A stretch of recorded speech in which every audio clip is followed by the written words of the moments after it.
Dems fear Blexit. And no dumbest bill in America. This is Mark Fisher with Mark and the Millennials. And the Millennial joining me today is Garrick Ross. How's it going, Garrick? It's great. Happy Friday, everybody. Absolutely. Hope everybody who watches this tomorrow is enjoying their weekend. Absolutely. I know I will be. Father's Day weekend. Oh, yeah, that's right. Yeah, you better not forget your father, both of you guys. I'm sure you won't, though. So, thanks for reminding me. It's in the back of my head now. And also we have Christopher Hopkins, our assistant producer, and Adam Couture, our producer.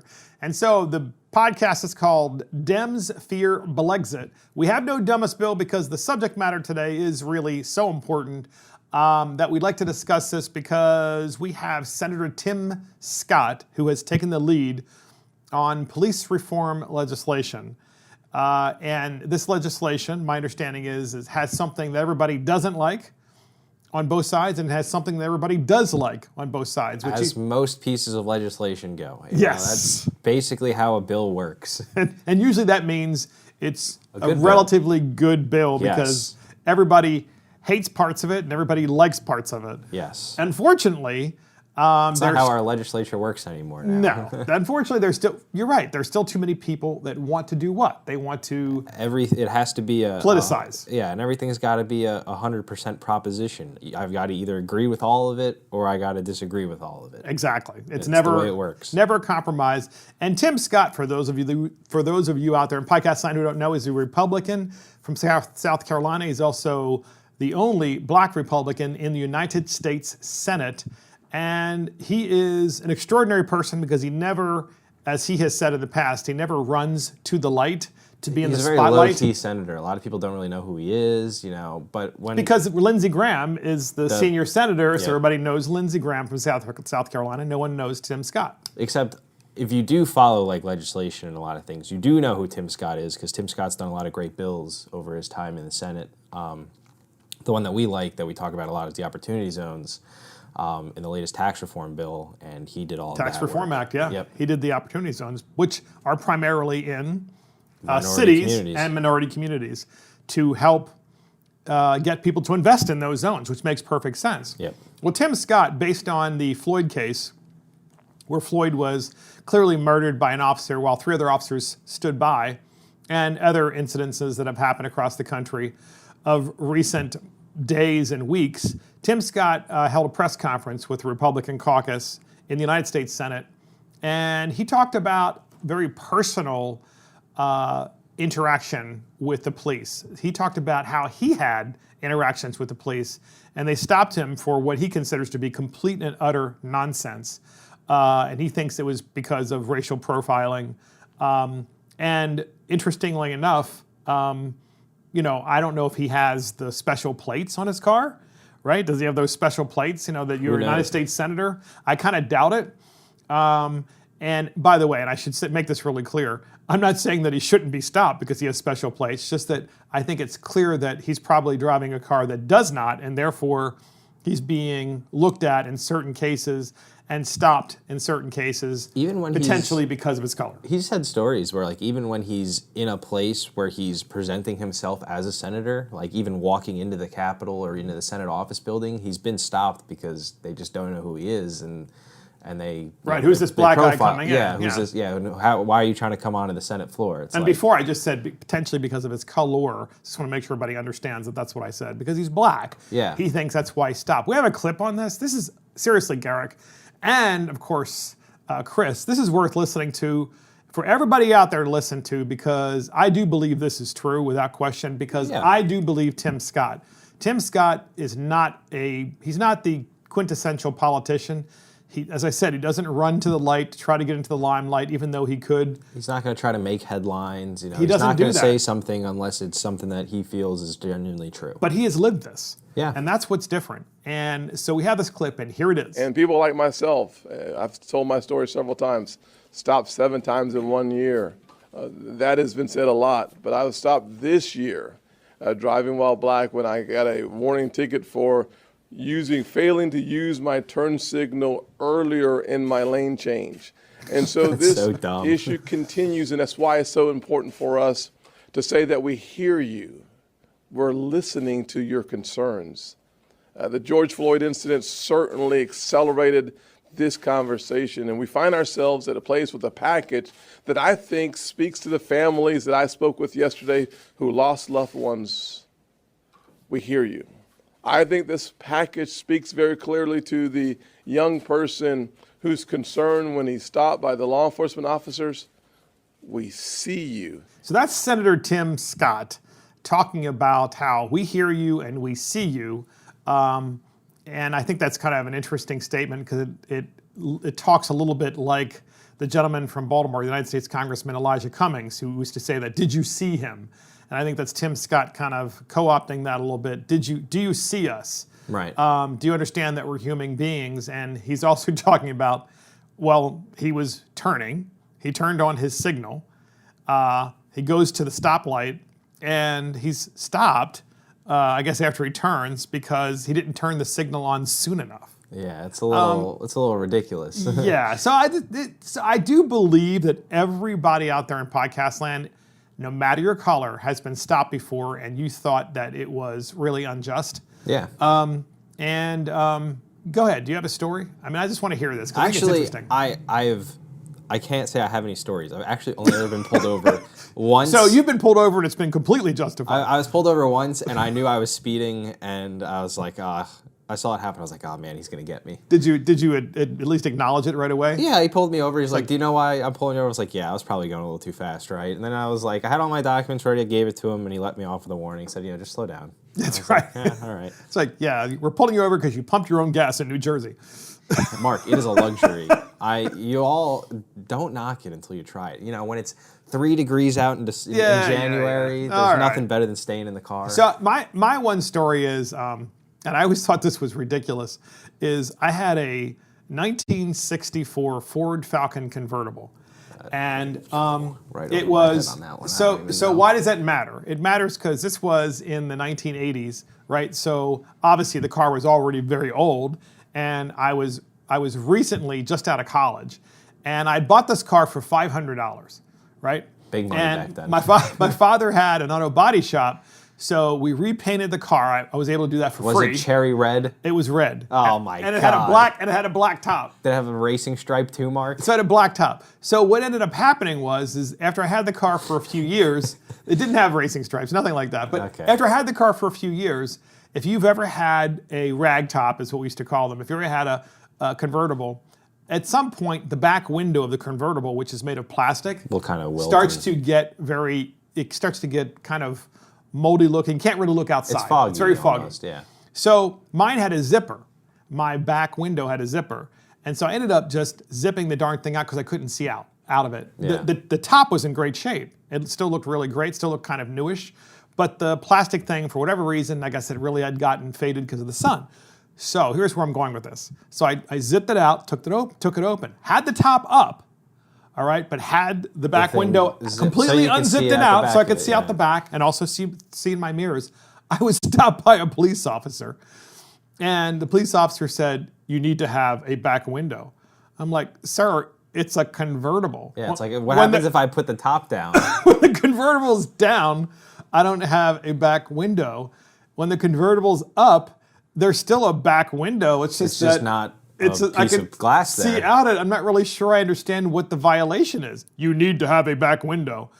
And so he gave me a warning. I personally thought that was the dumbest thing that I've ever engaged with. And I just felt like... It goes to show you he saw it was an old car, and he figured, well, what dude would ever drive a car this old?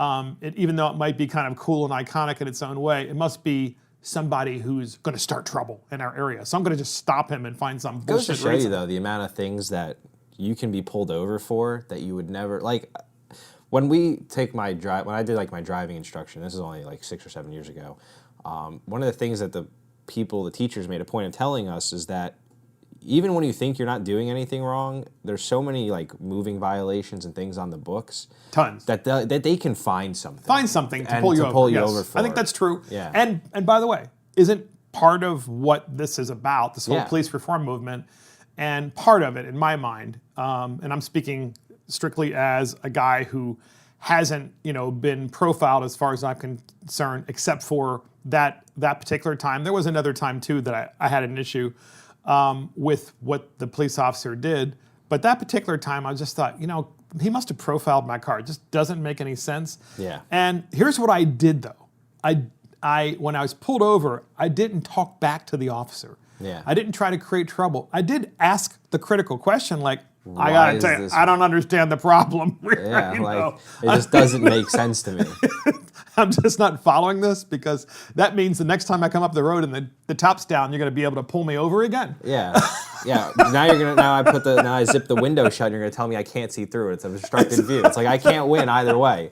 I also had one time where I was out with some friends at a restaurant, and it was probably like 11 or 11:30 at night, and I left the restaurant, and I only lived like 12 minutes away from the restaurant, and I was followed the entire way home. Right. By an officer, and I'm assuming they figured, well, if you're leaving a restaurant that late, Must be drunk. then you must have at least had a drink or two or what have you. There's that assumption. I thought that was wrong, of course. Now I wasn't stopped, but to me that crosses the line, right? I mean- That feels a little bit police state-ish. Yeah. I mean, I think that's what we're getting to at the point of this, this conversation as a whole is like, when it comes to policing, like, yeah, it's important for keeping our community safe and things, but there's also like that line where it's almost too much, where it's like, somebody searching for a crime as opposed to, keeping crime from happening.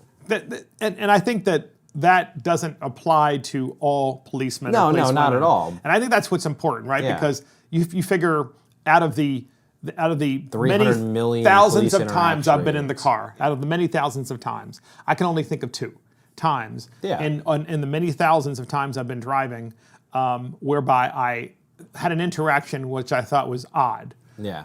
And questionable, but But then you hear about Tim Scott, who's like, 7 times and, just In 1 year. driving in 1 year that In the this past has happened. year. That's incredible. 7 times in the past year. You're right, Garrick. 7 times, and the last time, the most recent one, which you brought up, and I was shaking my head because I'm like, yeah, I could actually see, like, if you're a police officer and you're following somebody and it's a slow day, you might decide to do that, and I'm not really sure because I'm not educated in policing as to why that line would be crossed, right? Why would you cross the line and say, well, you did use your signal as But you're you supposed didn't use to, it soon enough. but it wasn't fast And enough that was for me. worth you pulling him over. Yeah. I mean, what is it that you're really looking for? What is it that you're trying to find?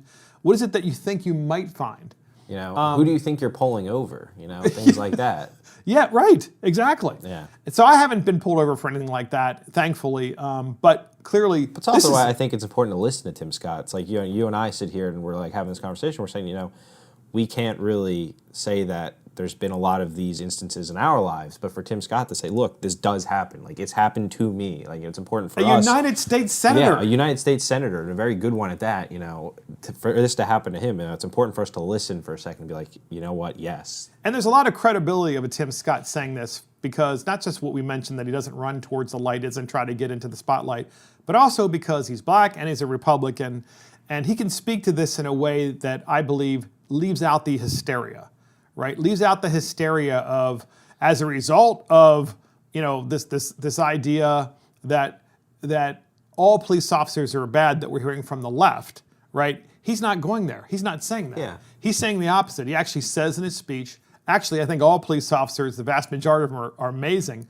but I do think there's more funding that's needed and body cameras. Yeah, and there's a way to make sure that we're doing positive things through accountability, not And he's just trying to getting rid build of consensus. police. Yeah, and building consensus. We have a clip on this, and this particular clip is of Tim Scott and the Republican senators when they're offering up their bill at a press conference. And here is the clip. Start by simply saying that too often we're having a discussion in this nation about, are you supporting the law enforcement community or are you supporting communities of color? This is a false binary choice. The answer to the question of which side do you support, it's I support America. And if you support America, you support restoring the confidence that communities of color have in institutions of authority. If you support America, that means you know that the overwhelming number of officers in this nation want to do their job, go home to their family. It is not a binary choice. So well said. Yeah. It's so well said. It's not a binary choice in that you either hate the police and you're against them, or you're with the terror. You're with many of them are terrorists. These folks who are part of Antifa, who are out there and looting and so forth, or you're with the criminals. And I think it's okay to say, like in my particular case, I very much support the police and always have. But I have had those two instances that I talked to you about where that individual police officer, I very much disagreed with what he did and thought it was wrong and feel as though there should have been some process by which I could at least, and probably there was, I just didn't have the time, but you could actually face the person and say, really? I mean, you're pulling people over because they have a rag top and they're looking out their back window and it's not zipped in. Yeah, I think he speaks well to the point that part of our problem as a society right now, why you're seeing the social fabric slowly tear, is that everything really is just two camps. Everything's always so absolute. You've got to either be all in on police or you got to be all in on the protest movements, and there can't be any crossover, which I always was raised, and it's just a common saying that I always use, and is that the truth is probably somewhere in the middle. When you hear this with arguments, the truth is always somewhere in the middle, and you've got these, you can't be anti-police, you can't be anti-police in any way, and you can't be anti-protester in any way. It's like it's not like that. I think that but I also police don't know enough great. about policing. No, I don't know enough about policing either. So I have to say that caveat. Like, for example, if I'm, you can't allow someone who is completely and utterly drunk to drive away because they might kill someone. And that happens frequently across America, by the way. Drunk driving is a big deal. So then you take the person out of the car. Taking it lightly because the car becomes a weapon, right? Yeah. Because they're so drunk. You take them out of the car, you do the breathalyzer, you realize they're not just a little bit drunk, they're thoroughly drunk. And then they refuse to go into handcuffs. So you pull out your taser because they start fighting back. They take your taser, and it's like, well, I know there's training, obviously a lot of training involved. For me, unless you're in that situation, I'm not really sure. I don't know how I would react. I'm not sure how I would react either. Yeah. And I also know this. I know that my training would be, look, someone said on TV the other day, well, what if the guy was running. So what if he ran, he was so hysterical, so drunk, he runs across the street, gets hit and killed because obviously he's so drunk. And by the way, he may have been on drugs too. We don't even know at this particular point in time. We don't know the facts of the case. But the fact of the matter is that if that were to happen, they'd be after the cop. Well, why didn't you slow him down? Why didn't you pursue him better? You need to be in better shape. And it's a lot of these no-win situations for them, you get asked to, and it's, a lot of police officers in Atlanta have stopped showing up for work.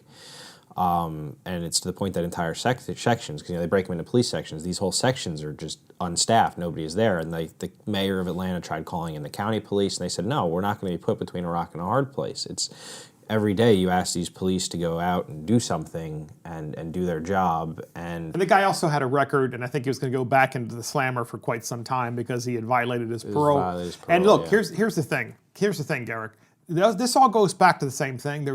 Yes, there can be money for police training. There can be money for police equipment like body cameras and so forth. But you know what? There should also be some sort of home life training to people of all races, that when you get stopped, you need to talk to the officer like they are a human being. You need to treat them with respect.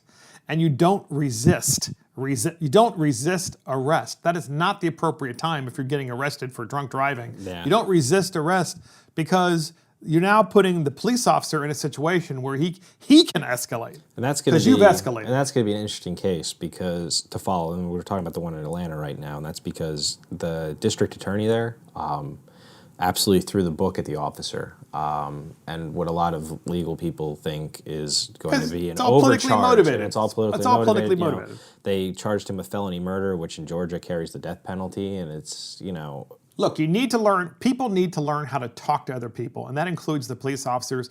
I witnessed in my own county the police officers basically watching a peaceful protest that later became a potentially violent protest in my own county because of the Floyd case. And what ended up happening is I heard these individuals, it's about 75% black, about 25% white, and they were calling the police officers every name in the book.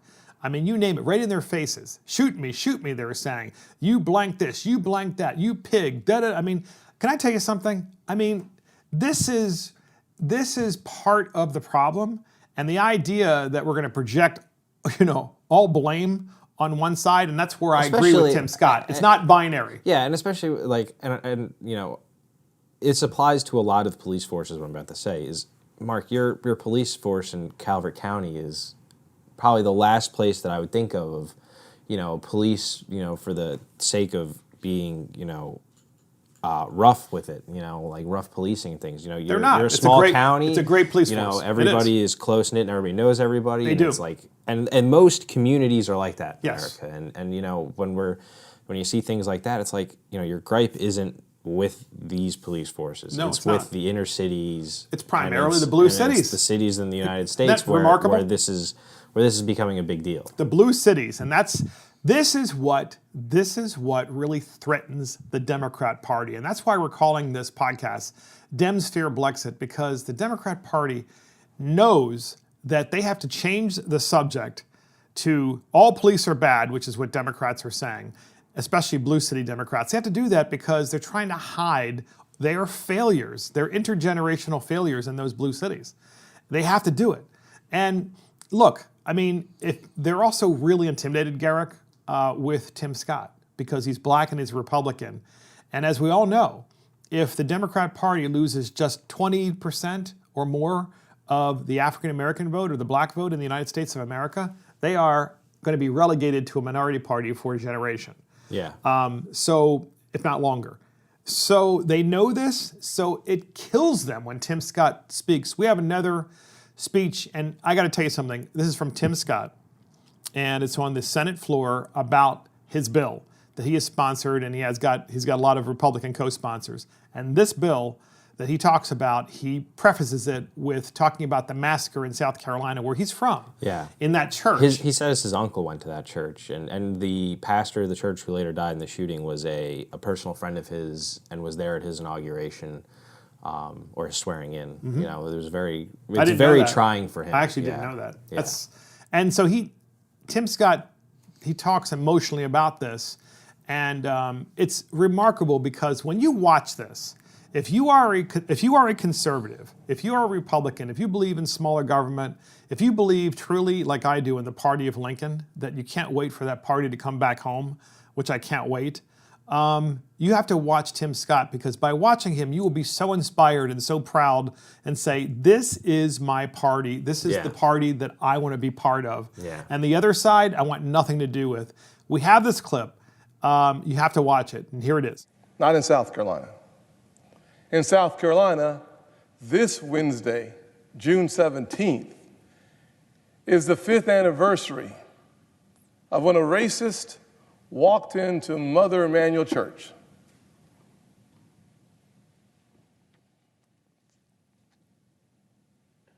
And sat through a Bible study for an hour and listened to believers talk about their love of God. And at the end of that Bible study, pulled out the weapon and killed 9 people.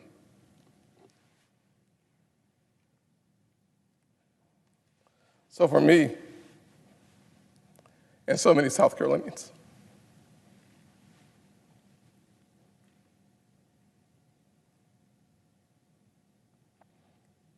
this is a hard day.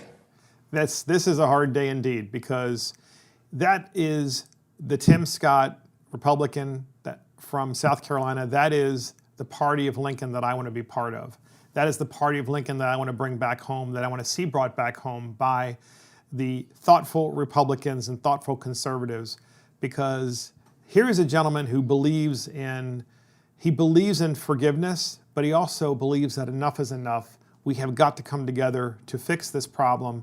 It's not a binary problem. It is not a, hey, you either hate police or you don't hate police. You either hate Antifa or you don't, you know what I'm saying? You're either, it's constantly this nonsense.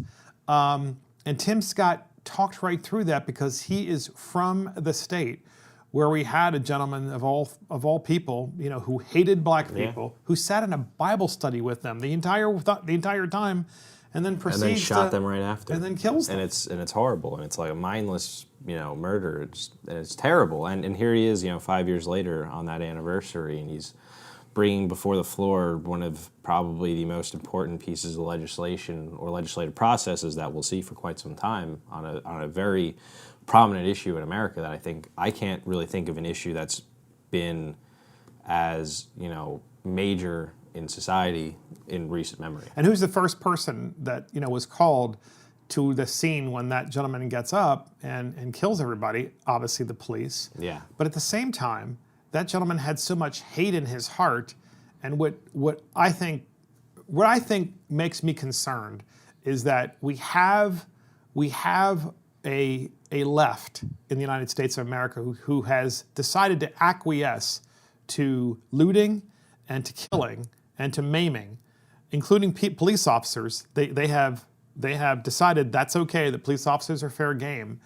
And that kind of language escalates to make it look like it's okay to continue to do those kinds of things. It's like, well, it's okay to kill certain people. Yeah, we have this really weird acceptability of violence as long as it's for the other people. I mean, I can remember when Steve Scalise was shot at that congressional baseball practice, that there was, people on Twitter saying, man, they didn't do it, like he didn't quite get him enough, and it's like, right. They didn't get enough Republicans. I think that was sick, and it's disgusting, and it's this kind of a sentiment towards, people who have different opinions of you it's so tragic because it's not how this dialogue was supposed to be done and how we were supposed to talk to each other as a country. Because, and Tim Scott's trying to de-escalate the rhetoric. Yeah. That's what he's trying to do. He's trying to talk to people like they're human beings again. I'll be frank with you, in terms of the United States Congress, if we just look at Congress and the Senate and the House, he's the only person that I've heard from so far who has spoken to this in a way that is aspirational, and makes you want to get behind him. Yeah. That is the power of a really great statesman. Because he didn't make it political. One of the things that's been bothering me, like, we're talking about the party of Lincoln here, and one of the things that bothers me, even from our own party, is you see a lot of these, the Dems will come out and they'll make it political, but then we'll turn right back around and we'll say, yeah, I mean, let's make this political too, and like we all just start taking these shots at each other, and it's like, it's not the point. Like, no, it's and not. you saw somebody like Tim Scott, who's probably the adult in the room right now, saying, let's look at the issues, let's get something done, and let's all calm down and work together. Yeah, and Tim Scott wants body cameras because it's not good enough, as he said, for there to be somebody nearby with a cell phone. Cell phone cam, yeah. He wants there to be body cameras. He wants there to be better training. I think everybody can get behind these things, except if you're Senator Dick Durbin from Illinois, because no sooner did Senator Tim Scott go on the Senate floor and talk the way he did so emotionally about his bill and about his personal experiences and about his state's experiences. Then Senator Dick Durbin gets up and basically calls Tim Scott's proposals token. And you want to know why? It's a dog whistle to racism. Yep. And he does it because the Democrat Party so fears the loss of the black community. They want chaos in the black community. That's how they maintain control. That's how the left maintains control. Put everyone in constant chaos, because that way, if they're in constant chaos, they're going to constantly need you and vote for you. And it's really sick. And Durbin is probably one of the biggest tools in the Senate anyway, because he's from Chicago, right, where you have from Illinois. I mean, it's massive black on black violence, right, and it's been going on for years, and it's been going on unabated, and no one talks about it, including Dick Durbin. But Dick Durbin, meanwhile, calls the plan token. We have a clip on this. My God, you have to hear this to believe it. And here is Dick Durbin. For 400 years, that's how long slavery. It's been since slavery came to our shores, and the racism that followed from it, was part of it, is still very much alive in America and seen in video after video. And these younger people are telling us once and for all, change it, grown-ups. You're supposed to be in charge. You're supposed to have the authority. So what we say on the Democratic side is we cannot waste this historic moment, this singular opportunity. Let's not do something that is a token, half-hearted approach. Excuse me. Let's focus instead on making a change that'll make a difference in the future of America. So that is good old Dick Durbin calling Tim Scott's approach half-hearted and token. It's terrible. It's just, can you imagine terrible. And if you know what a the worst white part is? Republican said that that about the Booker speech or Harris? of a black senator on the Senate floor and Oh said my it's God. token. They'd I run mean, that on prime time and say it's- Republicans are racist. It's just unbelievable. And it shows you the power, to me, Garrick, you know what it shows me? It shows me the inner strength of Tim Scott, because you must have enormous inner strength to stick with your principles and remain black and Republican despite the Democrat hacks. Because I've seen on Twitter. Because you're not on their plantation. Yeah, because I've seen on Twitter the vitriol that people have towards Tim Scott because he doesn't, believe in the same, political ideology that they do. When Dick Durbin said this, some people rightfully on Twitter called it out, but then you see in the comments or people like tweeting in response to it saying like, well, it is. Like, and it's like, I don't understand like how you can, and it's like, white people are saying this too. I'm just like, you guys are just missing the point. And then, they'll call, and you see it all the time, like they'll call, well, the Republicans just like him because he's there, and they'll use a phrase that I won't repeat on this show because it's disgusting. But, it's all this hate that he gets because he doesn't, conform to the political opinion of the other side. He's an independent thinker and he believes in the things that he believes in. Yes. And, it's sad, to see a lot of this behavior. It really is. And Tim Scott, to his credit, he rebutted Dick Durbin on the Senate floor. He responded. And we have a short clip of that, and it's worth listening to. And here it is. To think about how the same year, 2015, Walter Scott, in my hometown of North Charleston, running away from the police, gets shot 5 times in the back. I sponsored legislation then, and I don't remember a single person saying a single thing on that side of the aisle about helping to push forward more legislation on body cameras. But today, this is a token piece of legislation. Yeah, so that he just went right after him. Tim Scott went right after Durbin, and he talked about how Tim Scott has put legislation in He's been doing this for years ago, yes, to try to correct this problem. Before Let it me got ask to you the point that something. it got to now. Why would the Democrat Party not want to accept those bills in the past? Why? Why wouldn't they want to do it? Because it wasn't a national issue. There wasn't any, the gravitas to get from it. I think it's because they wanted to see it boil over into a big problem. This is how they maintain their order amongst the black community. it gives them That's political why I'm calling talking this, in part, this podcast, their fear of Brexit. Because they have to maintain this disorder in the black community, the Democrats do, in order to maintain the control of it. And they fear Tim Scott, and they fear the Tim Scotts of the world so much because he just is so thoughtful and makes such common sense. And by the way, he's willing to take on his own party and their party. Yeah. He's willing to take on everybody so that everybody at the end of the day you can't tell me in 2015 a Republican talking about body cams was a popular Republican position, but now it is. But the point being is Tim Scott's always been somebody who's just been trying to get solutions and get work done. And now you see these terrible things from Dick Durbin about it. But I saw if anybody in podcast land doesn't follow Tim Scott on Twitter, you should, because for as much as he has very thoughtful opinions, he's funny. He's funny. So when somebody tweeted it and said Dick Durbin calls Tim Scott's bill token. Token. Tim Scott quote tweeted it and said, "Are y'all still wearing kente cloths?" Kente cloths. It's like talk about token, Senator Durbin. Are you still kneeling and wearing a kente cloth at the same time? Yeah, it was Tim Scott thoroughly. It was perfect. Thoroughly burned him. Absolutely. And it just shows you how, if you're in office, if you're in politics, and you're trying to do something that's really thoughtful and meaningful and truly changing the world for the better, you're always going to have the hacks like Dick Durbin. Yeah. Who are going to get up, and that's like, he's the go-to hack. He and Chuck Schumer, they're the go-to hack to get up on the Senate floor and try to kill stuff to try to they just don't want America to move forward. They certainly want to keep the black community where they are. And they don't want somebody, I am convinced. And they don't want Republicans or Tim Scott to have a win. I put that in air quotes because it's, because he's black. And he's Republican.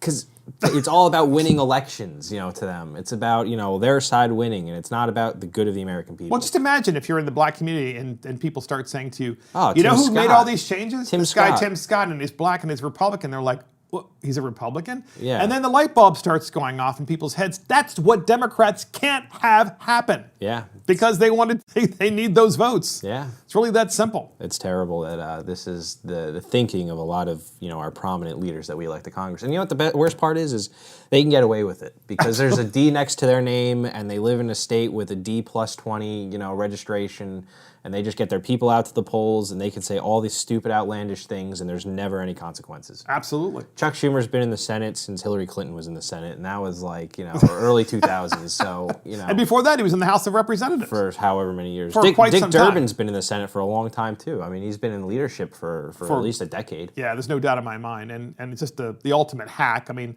unfortunately, Chicago, they deserve him because, the place is a mess. So get this, podcast listeners. Good old Governor Gretchen Whitmer, Oh, our favorite. or as Trump Are we calls back her, to coronavirus? Is coronavirus a big deal again, Mark? Because we took 2 weeks off, and I got to know if I have to care again.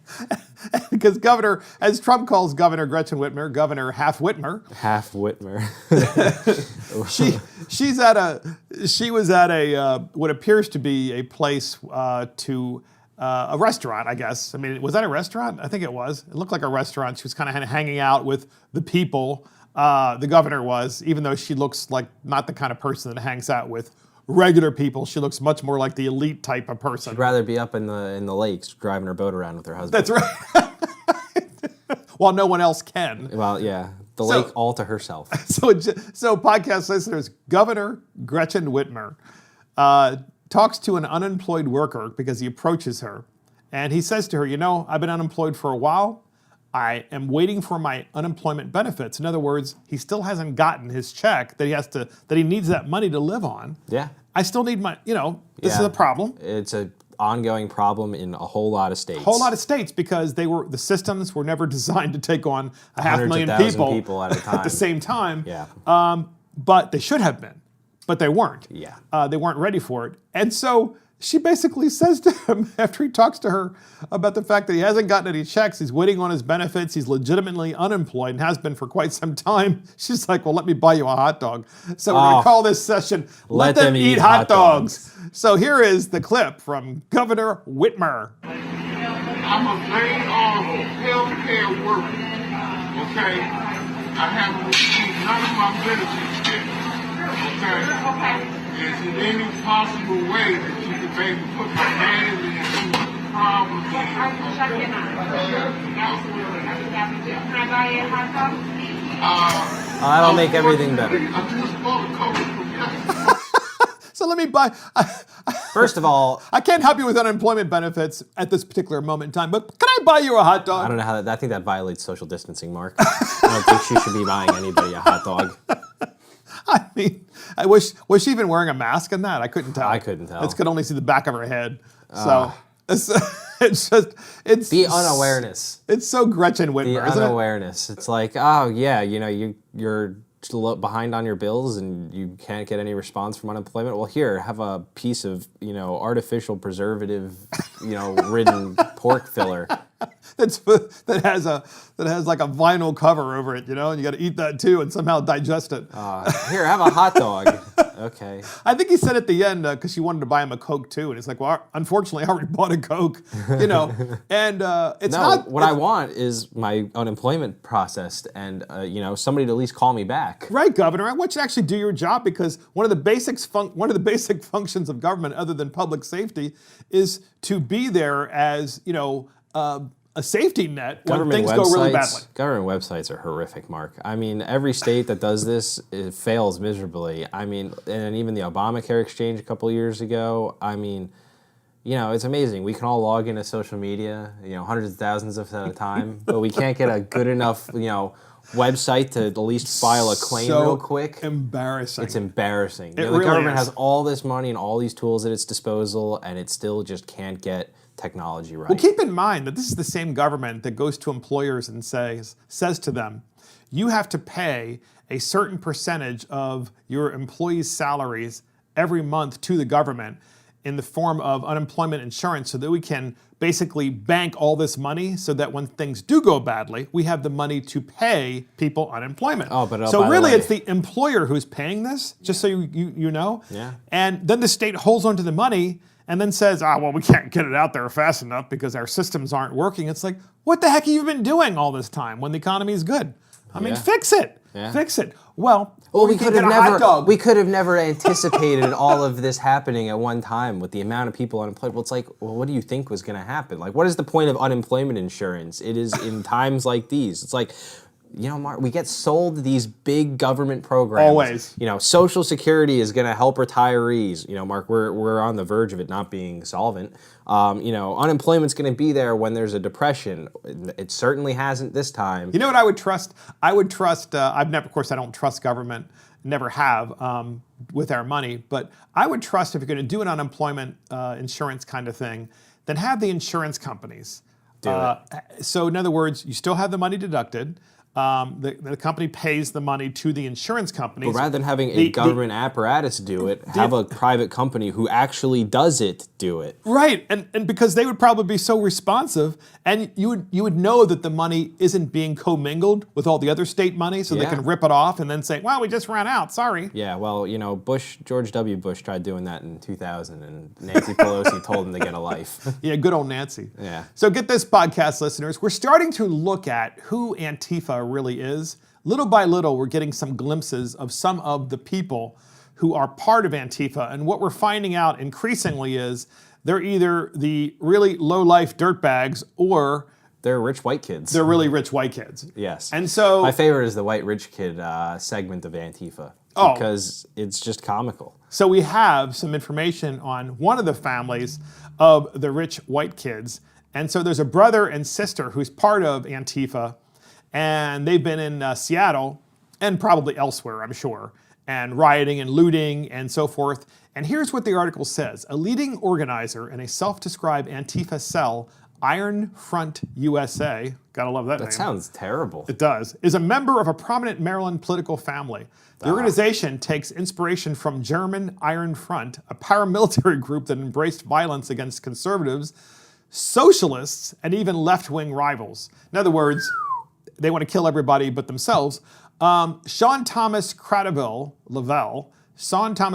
that's the name, focus on that last name, Cradaville, pictured in this particular article at an Antifa rally next to his sister Charlotte, posts on Iron Front's Reddit under his own name, bragging about engaging in the group's masked antics, is wearing three arrow symbols appropriated by anarchist paramilitary organizations, while his sister is wearing a Refuse Fascism t-shirt, a group run by Revolutionary Communist Party.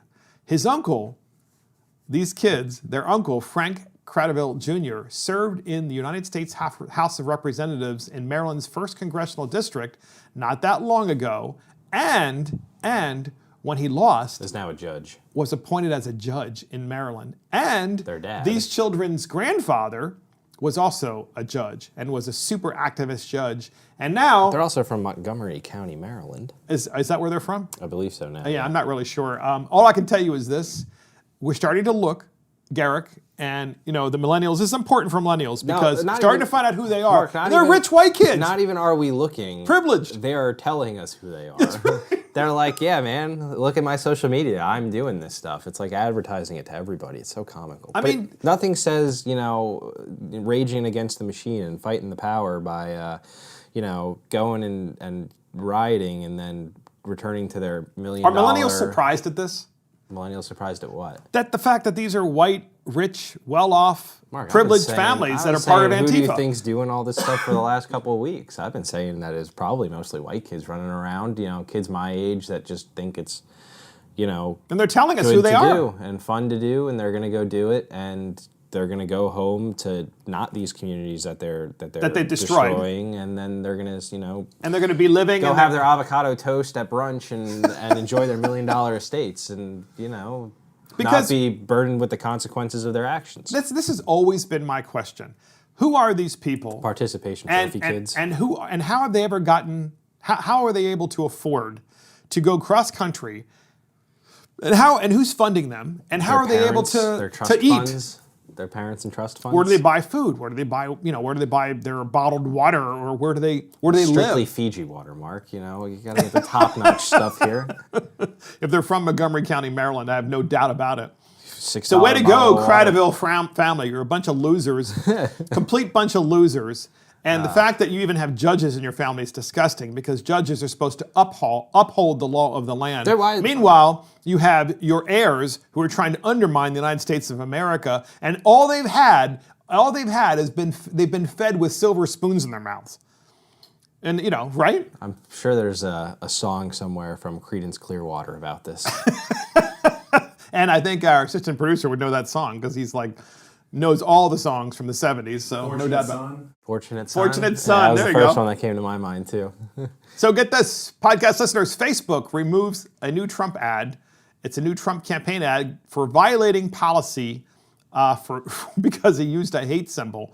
He didn't use a hate symbol as a matter of hate, the Trump campaign ad. He used a hate symbol because he was showing the hate symbol used by Antifa in the commercial. But because the hate symbol, which Antifa uses, was part of the commercial, which was an accurate commercial, then Facebook says, no, you cannot do that. The campaign ads claim that dangerous mobs of far-left groups are causing mayhem and destroying cities, and called on supporters to back President Trump's battle against Antifa, a loosely organized activist movement that the White House has blamed for unrest, which of course is true. The bottom of the ad features a large red downward-pointing triangle. Because of that triangle, Facebook said, we're going to pull the ad, but the problem is that's what Antifa wears. It's the triangle that they put on, so they're actually showing, what these people are doing, because it's like a fascist movement. The dangers of censorship, This is where we are in America, though, and we've talked about this time and again. It is so dangerous. You're walking a very delicate line when you try to do these things, and it usually blows up in your face. Well, it says here, the inverted red triangle is a marking Nazis used to designate political prisoners in concentration camps, according to the Anti-Defamation League and other groups. So Tim Murtaugh, the Trump campaign spokesman, said the inverted red triangle is a symbol used by Antifa. That's why we put it in the commercial, because that's what they're wearing. I think also later on he makes a point that it's also an emoji that you can get on your phone. It's saying that it's generally, you can ascribe a lot of different, ideas to symbols, and they can mean a lot of different things. And so when you want to say, oh, well, Trump did it, and it happens to also have been used, for this instance, that is clearly the definition he's using it as, but, ignore these other examples. It's this direct correlation that we're going to draw. It's dangerous, because super dangerous, because you can be very wrong. They're trying to rewrite history. They're trying to cancel history. They're trying to censor one candidate over another. They're clearly not a message board. They're clearly an editor. They have a bunch of editors at Facebook, and they have a bunch of editors at Google. I and they have a bunch of editors I at just Twitter. think they're a public space at this point and should be treated as such. Yeah, you can like say a public anything utility. in a public space. Yeah, It certainly would make more sense, and it certainly wouldn't alter their ability to make money, because that's how they make money. They can So run ads. they should just let people put what they want up there. And by the way, I have to make this really clear. The Trump campaign was running an ad, and the ad had those arrows that Antifa is using. And Trump's point is, these are the people that you want to take over your country? These are dangerous and people. I think the ad that I also saw was the misconception. It was trying to target, whether I agree with the point he's making. He's making a point that there's a misconception about, his movement, and that, people on the left will always shout and say, we're terrible, we're doing these mean things, and they'll look for an opportunity, but it's really the story, and you should all check out the ad. I think Ted Cruz retweeted it. It's basically just saying, it's quite the opposite. We're trying to do good, and we're always cast in this bad way, no matter the good we do. And then the latest, great point, and the latest canceling history tirade is from Nancy Pelosi, who ordered the removal of portraits from the Capitol of previous speakers of the House of Representatives of the United States of America. Nancy Pelosi ordered the removal of the portraits of speakers of the House because they had served in the Confederacy. These were speakers of the House of Representatives. And I want to make this really clear to the podcast listeners, all right? This is part of our history. It's an ugly part of our history. We have to preserve for people to see this history, to understand who was here, why they were here, What how they they got did, here, what their legacy was. all of that stuff. And the context and the education required to understand that history is very important. Yeah. But erasing it and removing it as if it didn't happen, and by the way, the Confederacy was run by the Democrats, so I'm sure Nancy Pelosi wants it down for that reason. But that's not really. She's just pandering to the crowd. And Garrick, you know who these previous speakers are. Who are they? So there's two ways to look at this, by the way. There's the people who served pre-Civil War, and then there's the people who served post-Civil War, and there's also their parties. So, and where they're from. Robert Hunter from Virginia, he served from Speaker from 1839 to 1841. He's probably a slave owner. Howell Cobb of Georgia, 1849 to 1851. Okay. He was a Whig, and so was Hunter. Okay. James Orr of South Carolina, 1857 to 1859. Okay. And Charles Crisp of Georgia from 1891 to 1895, so a good 20 years after the Civil War ended. Got it. And he probably was part of the Confederacy. Yes. He was a... from what I understand, if I think this is the right one, he was just a conscript in the Confederate Army for a year or two, and then the war ended, and then he went into politics. And look, here's the thing. We've said this in the last podcast, is there is no limit to cancel culture. Yeah. And we're seeing it now. We're seeing it now because we've seen people deface the Lincoln Memorial. We've seen people deface the World War II Memorial in Washington, D.C. We've seen Lincoln statues across the country attacked. And of course, now they want to attack, of course, founding fathers. And now, of course, it's the previous speakers of the House. Look, guys, this is our country. Like it, good, bad, indifferent. We have to maintain the unity of our country and understand what happened and how we can learn from what happened. Yeah, so when I look at these, it's, first of all, you're in the nation's capital, which is a collection. I view capitals, regardless of state or federal or national capitals, they're de facto museums. They are a history and a collection of all the things that this country has done since its founding. Well said. And, these four men, if they owned slaves and the degree of responsibility that they had for the Confederacy, I know two of them were high in the ranks of the Confederacy and then returned to Congress after Johnson issued his amnesty. I think they're very detestable men who did detestable things. But it is still in a place where we talk about these things and we show who was here and what they did and the things that they stood for. And, I don't think you should take these people down. If anything, you should, and I read an op-ed in the LA Times, which isn't exactly, the most right-leaning newspaper you'll ever read. It's definitely left of center. But they had a writer and a historian come on there and say, this is, the proper way to talk about these people is to put a plaque next to their name and say, this is what they would have done, and, let's talk about those bad things that they did, but there's no reason to remove them. I mean, they're being honored for being the Speaker of the House of the Representatives. They're the third most powerful person in the United States and certain times probably the world. It's a fact that they were the Speaker. It's a fact that portrait of the Speaker is put on the wall because of their position. And it's also a fact that they were part of the Confederacy or slave owners or slave sympathizers. All of those are facts, and all of those are part of our history. And it's so absurd because, as you and I have said before, and I'm glad that the millennials are starting to look at this a lot closer and realize how dangerous it is because there's never an end. Yeah, where's the line going to be on this one? It's like climate change, right? Yeah. You use the moniker climate change. There's no definable way that you can say, okay, we've now solved climate change. You can't. That's why they use the term. It's the same thing with cancel culture. There's never a time at which you can say, okay, we've satisfied your demands. No, the demands keep coming, and that's the whole point of Antifa and the left. The thing in this article, that really struck me is Nancy even openly admits, she goes, I had no idea who these people were or what they did until the curator came over to me 2 weeks ago, because Nancy had them take inventory of everybody who had did anything in the Capitol related to the Confederacy. And she said that she got that the person, she didn't know until these four people were on a list that was handed to her, at which point she was like, whoa, got to get rid of them. So you bring up a great point. I mean, I'm glad you brought that up, because what if in just 10 short years, someone as part of the cancel culture, because let's just say this continues unabated for 10 years, and they start running out of things to cancel.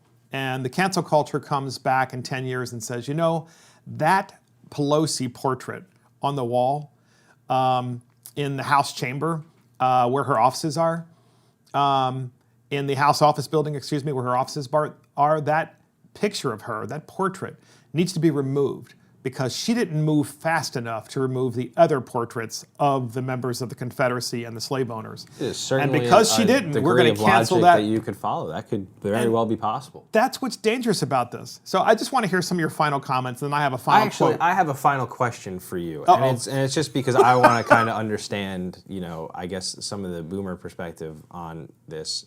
So this is not the first time that a plaque has been removed from the speaker's line. It's a tradition that they've been doing since the 1840s or 1850s, and everybody's on. What tradition is that? The hanging a plaque of every speaker of the House. Hanging a portrait. Yeah, a portrait of every speaker in the Capitol. Okay.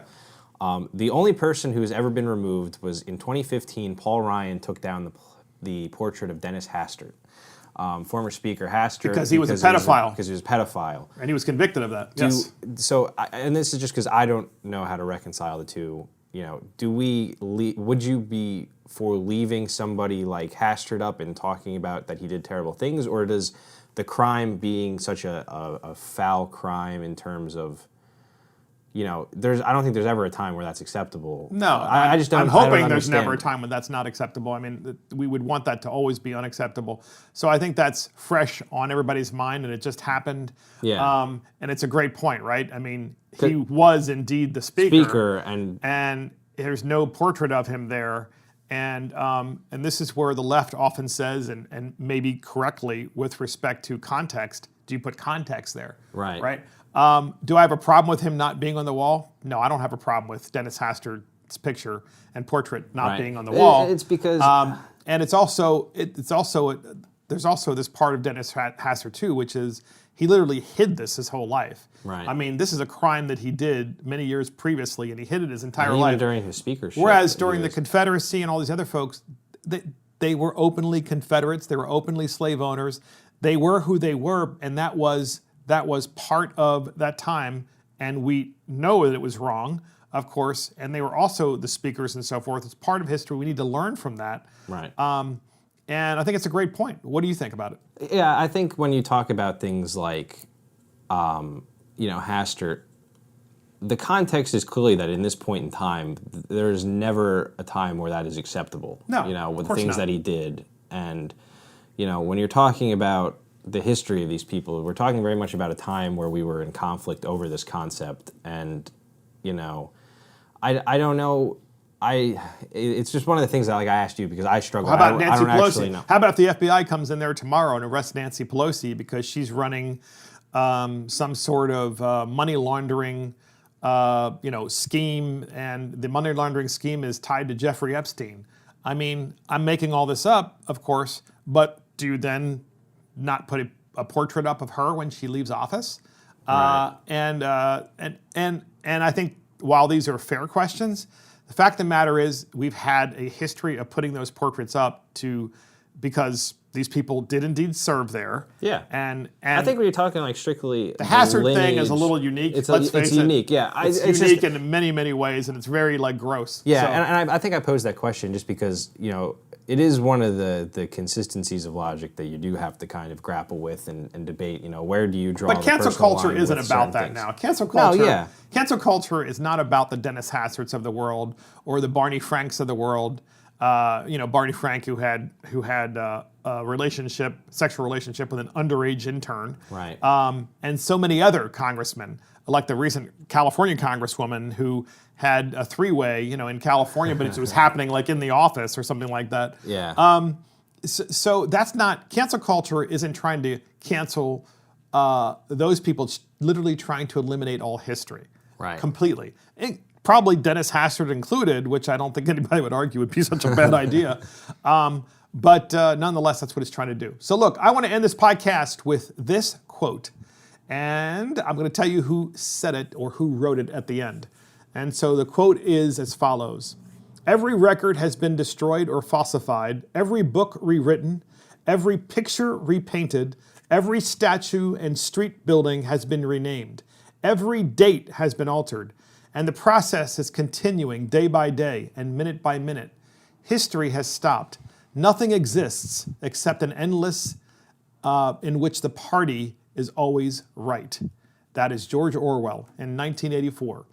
And that is Mark and the Millennials. This is Mark Fisher from Mark and the Millennials. Thank you for joining Mark and the Millennials. Thank you for joining us, Garrick Ross. Always a great conversation. And of course, our producer, Adam Couture, and our assistant producer, Christopher Hopkins. Check us out on iTunes, Spotify, YouTube, Facebook, Twitter, and our website. See you next time.